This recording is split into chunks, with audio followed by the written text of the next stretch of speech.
शुक्रवार को दुनिया भर में गुड फ्राइडे के रूप में मनाया जाता है, जो कि ईसाइयों का एक पवित्र दिन है। इसके अलावा भी आज 3 अप्रैल का दिन मोबाइल फोन के आविष्कार और भारत के प्रथम अंतरिक्ष यात्री राकेश शर्मा की अंतरिक्ष यात्रा जैसी ऐतिहासिक घटनाओं के लिए भी याद किया जाता है। और आज 3 अप्रैल को गुड फ्राइडे के मौके पर भारतीय शेयर बाजार भी बंद रहेगा। BSE NSE ट्रेडर्स और निवेशकों के बीच कोई लेन देन नहीं होगा। इंडियन स्टॉक मार्केट में छुट्टी रहेगी, है ना। चलिए आज के कुछ और बड़े इवेंट देखिए आप। देश के प्रधानमंत्री नरेंद्र मोदी आज और कल 3-4 अप्रैल को चेन्नई और पंडुचेरी का दौरा करेंगे। यहाँ चुनावी जनसभाओं में भाग लेंगे।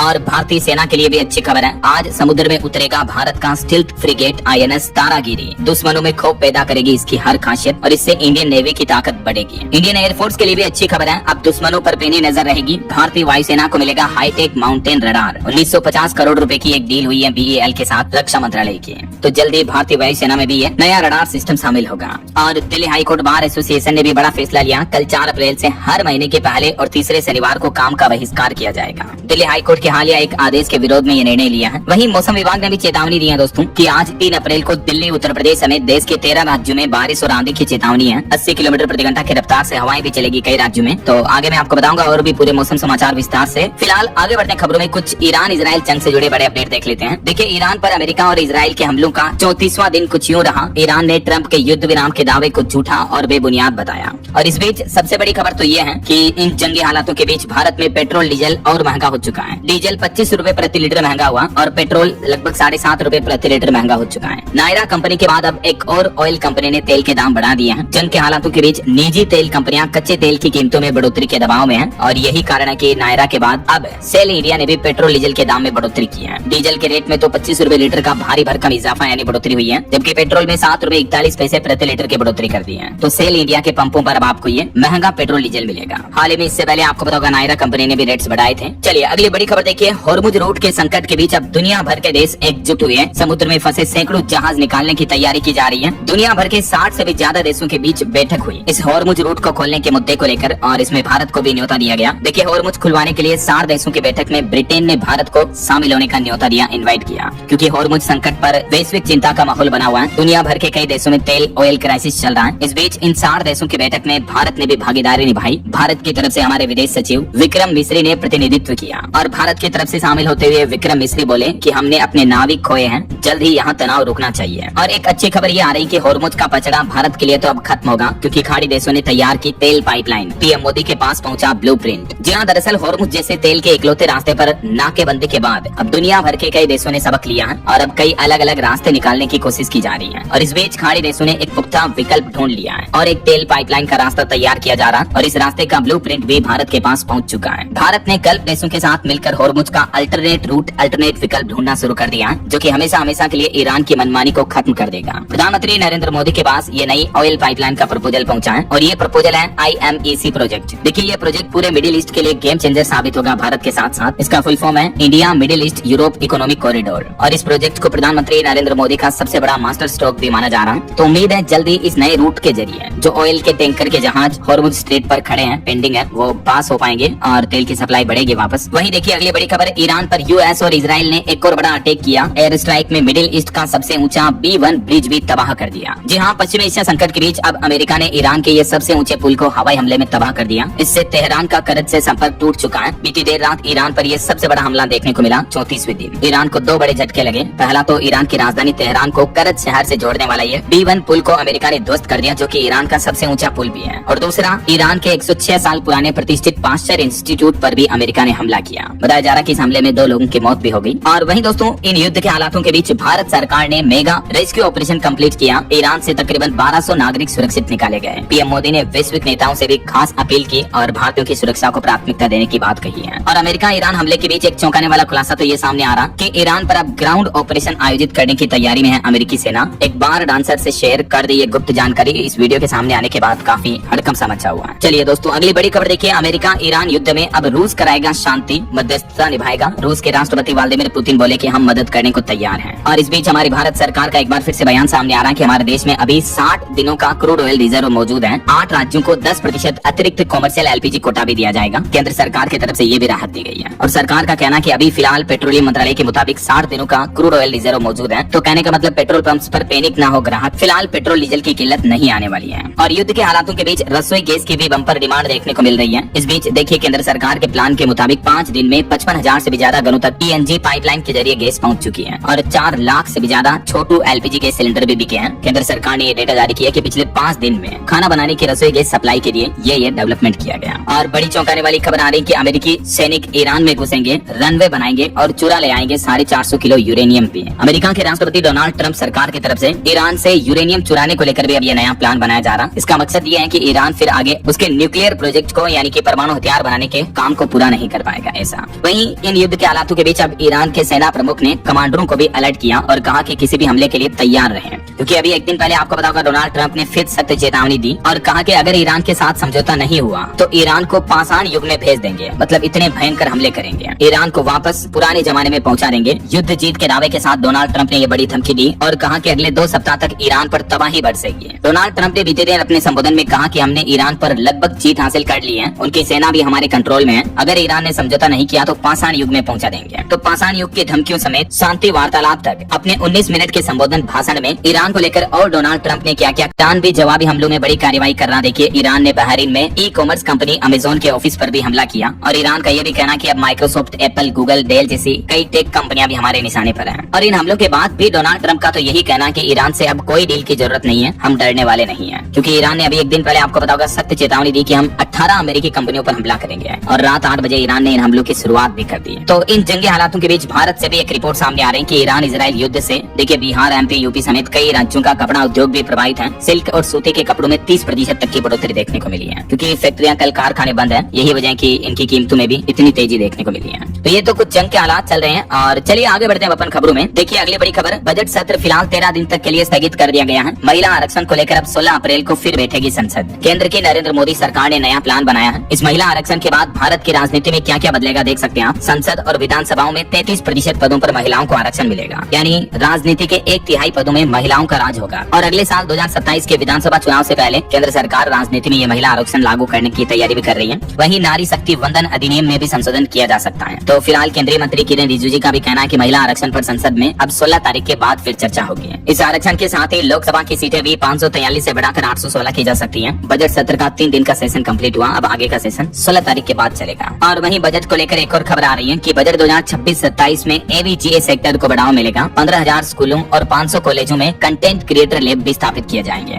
जो केंद्रीय बजट में घोषणा की थी फरवरी महीने में, आपको बताओगा केंद्र सरकार ने। तो अच्छी बात यह है कि इस योजना के लिए 250 करोड़ रुपए का पहला बजट भी आवंटित कर दिया गया है। खुद केंद्र सरकार के मंत्रियों की तरफ से जानकारी दी गई। चलिए अगली बड़ी खबर देखिए दोस्तों, ऑनलाइन पेमेंट के लिए अब केवल OTP खत्म होगा, बल्कि बैंक और टेलीकॉम कंपनियां साइलेंट ऑथेंटिकेशन सिस्टम फीचर लेकर आएगी। अगर सिम और डिवाइस मैच नहीं हुआ तो भी आपका ट्रांजैक्शन रुक जाएगा। देश के बड़े प्राइवेट बैंक और टेलीकॉम कंपनियां मिलकर ये नई तकनीक पर काम कर रही है। इससे ऑनलाइन पेमेंट करने पर वन टाइम पासवर्ड यानी OTP की जरूरत खत्म हो जाएगी। यह सिस्टम बैकग्राउंड में ही चेक कर लेगा कि बैंक ऐप में रजिस्टर्ड नंबर और फोन का सिम कार्ड मैच कर रहे हैं या नहीं, यानी सिम बाइंडिंग सिस्टम ही और एडवांस हो जाएगा कुल मिलाकर। ऐसा क्योंकि आए दिन हमारे देश में जो कई ऑनलाइन फ्रॉड, साइबर क्राइम वगैरह देखने को मिलते हैं, तो उन पर रोक लगाने के लिए सरकार का नया प्लान है। हाल ही में आपको बताओगा अप्रैल से ही भारतीय रिजर्व बैंक RBI ने भी ऑनलाइन ट्रांजैक्शन को लेकर नए नियम लागू किए। 2FA ऑथेंटिकेशन फीचर अब जरूरी होगा और बाकी साइबर फ्रॉड से बचने के लिए सामान्य टिप्स भी आप देख सकते हैं। अच्छा, वैसे ऐसा ही नियम आपको बताओगा सोशल मैसेजिंग एप्स के लिए भी सरकार हाल ही में लागू करने वाली थी। सिम बाइंडिंग का नियम व्हाट्सएप, टेलीग्राम, स्नैपचैट वगैरह के लिए, तो इस नियम की डेडलाइन को भी सरकार ने आगे बढ़ा दिया। अब जो ये मैसेजिंग एप्स के लिए सिम बाइंडिंग का नियम है, ये 1 जनवरी 2027 से लागू होगा। और ये नियम लागू होने के बाद ऐसा होगा कि जैसे अगर आपका रजिस्टर्ड सिम कार्ड उस फोन में नहीं लगा तो बिना सिम कार्ड के व्हाट्सएप वगैरह, टेलीग्राम, स्नैपचैट, इंस्टाग्राम इस तरह के मैसेजिंग एप्स नहीं चलेंगे। सिम बाइंडिंग का मतलब ही यही होता है, जैसे अभी आपके फोन में सिम लगी होती है तभी फोन पे, गूगल पे वगैरह या नेट बैंकिंग के एप्स चलते हैं, राइट। तो इसी तरह का डिटेक्शन सिस्टम अब व्हाट्सएप, टेलीग्राम इस तरह के मैसेजिंग प्लेटफॉर्म के लिए भी लागू होगा। तो जिस नंबर पर आपने व्हाट्सएप बनाया हुआ वो फोन में लगी होगी सिम, तभी व्हाट्सएप चलेगा। ऐसा तो फिलहाल केंद्र सरकार ने सिम बाइंडिंग के नियमों को लागू करने की डेडलाइन 31 दिसंबर 2026 तक बढ़ा दी है, यानी कंपनियों को 1 जनवरी 2027 तक राहत मिलेगी इस टेक्नोलॉजी को डेवलप करने के लिए। इंडस्ट्री की मांग को देखते हुए केंद्र सरकार ने बड़ा कदम उठाया है। और टेक न्यूज से एक और खबर आ रही दोस्तों, व्हाट्सएप पर अब अगर आपने DP नहीं भी लगाई तो भी आपकी प्रोफाइल फोटो दिख जाएगी। ये नया फीचर मिलेगा आपको। दरअसल अब व्हाट्सएप पर जब प्रोफाइल पिक्चर मौजूद नहीं होगा तो व्हाट्सएप एड्रेस बुक से फोटो दिखाएगा, यानी आपके फोन एड्रेस बुक में जो फोटो लगा वो आपकी प्रोफाइल DP पर दिख पाएगा। हालांकि इसके लिए आपको प्राइवेसी सेटिंग भी मिलेगी। ऐसा और टेक न्यूज से एक और अच्छी खबर देखिए, Gmail का नया AI इनबॉक्स फीचर लॉन्च हुआ। अब आपको पूरे डिटेल लंबे मेल पढ़ने की जरूरत नहीं होगी, बल्कि Gmail में Gemini 3 artificial intelligence tool inbuilt मिलेगा, जिससे आप हर मैसेज, हर मेल की समरी पढ़ पाएंगे। गूगल ने अपने प्रीमियम सब्सक्राइबर्स के लिए ये नया AI powered Gmail inbox tool launch कर दिया, ऐसा जिसका नाम AI इनबॉक्स रखा है। चलिए अगला अपडेट देखिए, इनकम टैक्स डिपार्टमेंट ने नया पोर्टल लॉन्च कर दिया है तरह करदाताओं को राहत मिलेगी। विभाग ने AI असिस्टेंट कर साथी के साथ लॉन्च की नई वेबसाइट। आयकर विभाग ने AI असिस्टेंट के साथ नया यूजर फ्रेंडली इंटरफेस के साथ ये वेब पोर्टल लॉन्च किया। यानी अब आप हिंदी और अंग्रेजी में 24/7 अपने टैक्स से जुड़े सवाल इनकम टैक्स के पोर्टल पर ही पूछ पाएंगे। जैसे चैट GPT, जेमिनी वगैरह में पूछते हो ना, वैसे ही आपको AI चैटबॉट मिलेगा इनकम टैक्स डिपार्टमेंट की वेबसाइट पर, पोर्टल पर। चलिए अगला अपडेट देखिए। भारतीय रिजर्व बैंक RBI ने एयरपोर्ट पर यात्रियों को बड़ी राहत दी। अब डिपार्चर एरिया में भी रुपए की अदला बदली की अनुमति होगी। अगर आप कहीं इंटरनेशनल ट्रेवल करते हो तो अंतर्राष्ट्रीय हवाई अड्डों पर मुद्रा एक्सचेंज की सुविधा अब आपको एयरपोर्ट पर डिपार्चर एरिया में भी मिलेगी। ऐसा चलिए सोना चांदी के भाव पर बड़ी खबर देखिए दोस्तों। सोने में एक ही दिन में 4245 रुपए की और चांदी में तो 12,000 रुपए की बड़ी गिरावट देखने को मिली है। ईरान जंग के 34 दिन हो चुके हैं और इन 34 दिनों में लगभग महीने भर में सोना 12,000 रुपए तक सस्ता हुआ, जबकि चांदी 39,000 रुपए तक टूट गई। जब से ईरान, इजराइल, अमेरिका के बीच युद्ध हुआ उसके बाद से सोने चांदी में लगातार ये भारी गिरावट देखने को मिल रही है। बाकी अभी अलग अलग कैरेट के हिसाब से गोल्ड की कीमत क्या चल रही है। जो ज्वेलरी वाला 22 कैरेट सोने का भाव है वो 1,33,284 रुपए प्रति 10 ग्राम चल रहा है अभी। और मार्केट एक्सपर्ट्स का अनुमान है कि इन महंगी धातुओं में और भी गिरावट देखने को मिल सकती है आने वाले समय में। हालांकि कुछ एक्सपर्ट्स इस बात को लेकर भी घोषणा की है कि भारी गिरावट के बीच वापस इंटरनेशनल मार्केट में $54 प्रति औंस तक पहुंच सकता है सोने का भाव, जो कि अभी इंटरनेशनल मार्केट में कितना चल रहा है, $4600 प्रति औंस के लगभग चल रहा है। ये लाइव प्राइस चार्ट भी आप देख सकते हैं। तो ये बढ़कर वापस 5600 के लेवल पर टच कर सकता है, जो पहले गोल्ड ने टॉप हाई बनाया था उससे भी ऊपर। लेकिन अगर ये गिरा तो फिर 84,000 रुपए तक रह सकती है सोने की कीमत। गोल्डमैन सैक्स की तरफ से अनुमान लगाया गया कि इस साल के अंत तक सोना इतना महंगा हो सकता है। और शॉर्ट टर्म में गिरावट का जोखिम भी है। शॉर्ट टर्म में गिरावट भारतीय करेंसी में तकरीबन 84,000 रुपए के लगभग वापस आ सकती है। लेकिन फिर भी ऑल ओवर गोल्ड बढ़ेगा ही, क्योंकि गोल्ड और सिल्वर को सबसे सेफ एसेट माना जाता है निवेश के हिसाब से। अभी तो आपको पता होगा शेयर मार्केट में भी कितनी बड़ी गिरावट चल रही है। तो इस बीच ये रिपोर्ट सामने आ रही है महंगा और सस्ता दोनों को लेकर। टेलीकॉम इंडस्ट्री से रिपोर्ट आ रही है कि भारतीय एयरटेल ने भी 65 करोड़ से ज्यादा ग्राहकों का आंकड़ा छू लिया है। और ईरान इजराइल जंग के बीच सरकार ने एक और बड़ा फैसला लिया। 30 जून तक पेट्रोकेमिकल चीजों पर ड्यूटी को खत्म कर दिया, जिससे इंडस्ट्री को राहत मिलेगी। पेट्रोकेमिकल इंडस्ट्री के प्रोडक्ट्स पर अब इंपोर्ट ड्यूटी बिल्कुल खत्म कर दी है। अमेरिका, इजराइल और ईरान जंग के बीच केंद्र की नरेंद्र मोदी सरकार ने ये फैसला लिया। तो इससे प्लास्टिक, टेक्सटाइल और ऑटो सेक्टर को फायदा होगा। तो इन इंडस्ट्री से जुड़े कई सारे जो उत्पाद हैं, प्रोडक्ट हैं, वो महंगे नहीं होंगे। ऐसा सरकार के इस फैसले से जैसे कपड़े, कारों के प्लास्टिक पार्ट्स, दवाओं वगैरह के निर्माण में इस्तेमाल होने वाले सोलवेंट सस्ते होंगे। फार्मा सेक्टर को भी बेनिफिट मिलेगा। तो ऑल ओवर अलग अलग सेक्टर से जुड़ी जो उपभोक्ताओं के काम आने वाली कंज्यूमर के जो प्रोडक्ट्स हैं, चीजें हैं आम आदमी के दैनिक जीवन में, वो महंगी कम होगी। ऐसा क्योंकि सरकार ने इन चीजों पर इंपोर्ट ड्यूटी बिल्कुल ही जीरो कर दी है। चलिए अगली बड़ी खबर देखिए दोस्तों। क्या सच में सरकार दे रही है 2,000 रुपए में इलेक्ट्रिक स्कूटी? सोशल मीडिया पर इस तरह का मैसेज, वीडियो तेजी से वायरल हो रहा है कि केंद्र सरकार इलेक्ट्रिक व्हीकल पर सब्सिडी दे रहे हैं और 2,000 रुपए में आप ये स्कूटी खरीद सकते हैं। तो इस मैसेज को लेकर, वायरल वीडियो को लेकर PIB फैक्ट चेक की तरफ से एक क्लेरिफिकेशन जारी किया गया कि ये वीडियो बिल्कुल फर्जी है। आप इस तरह के झांसे में ना आए, उल्टा आपके साथ धोखाधड़ी हो सकती है, फ्रॉड हो सकता है। क्योंकि इस तरह के वीडियो में जो दावे किए जा रहे हैं, इनके साथ फ्रॉड करने वाले एक लिंक देते हैं और कहते हैं कि यहाँ से फॉर्म भरो वगैरह वगैरह। वहाँ से जब आप लिंक पर क्लिक करते हो, आपकी जानकारी डालते हो, तो उल्टा आपके बैंक खाते से पैसे कट सकते हैं। ऐसी कोई फ्री इलेक्ट्रिक स्कूटी योजना केंद्र सरकार की तरफ से नहीं निकाली गई है। ये दावा बिल्कुल फर्जी है, ठीक है ना। तो इस तरह के झांसे में कभी ना फंसे। चलिए अगला अपडेट देखिए। भारत के लिए एक अच्छी रिपोर्ट सामने आ रही है कि भारत में बनेगा दुनिया का तीसरा सबसे बड़ा एयरशिप प्लांट।